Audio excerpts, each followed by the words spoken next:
Uwanja huu umetengenezwa na kambi ya mafunzo hapa Ubago, lakini utawafaa watu wote waliopo eneo la Ubago, lakini hata waliopo nje ya eneo la Ubago. Kila siku tunaambiwa kwamba maisha ama afya ya mwanadamu inategemea sana mazoezi. Yaani uzima wa mtu unaendana na mazoezi. Ukilala sana, basi ujue afya yako ina mgogoro, lakini ukifanya mazoezi unatengeneza afya. Kwa maana hiyo, kitendo cha kutengeneza uwanja hapa ni kama vile mmetutengenezea maisha, mmetutengenezea afya.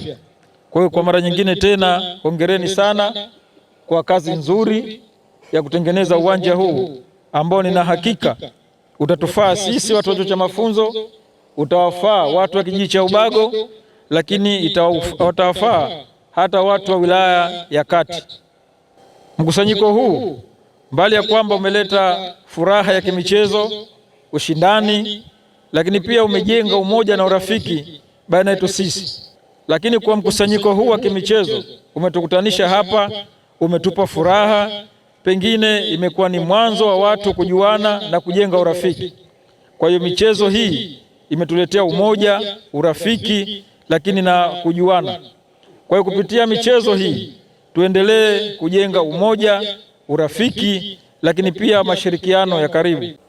Nitoe wito tu kwa wana michezo wa Ubago hata maeneo mengine kuutumia uwanja huu ambao tumeutayarisha.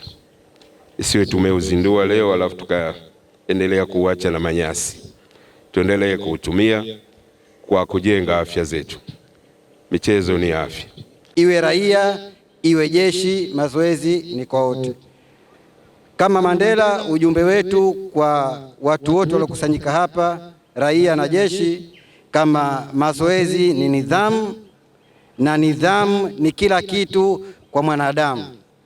Tunatakiwa tuwe na nidhamu kwenye mazoezi, tunatakiwa tuwe na nidhamu kwenye shughuli zetu, tunatakiwa tuwe na nidhamu kwenye kazi. Tumejifunza mengi kutoka kwenu. Tumejifunza mengi kutoka kwa wenzetu wana vikundi mbalimbali. Naamini elimu hii ya leo itatuwezesha hasa kwa hawa askari wadogo tulokuja nao katika future yao ya jeshi zima na maisha kwa ujumla.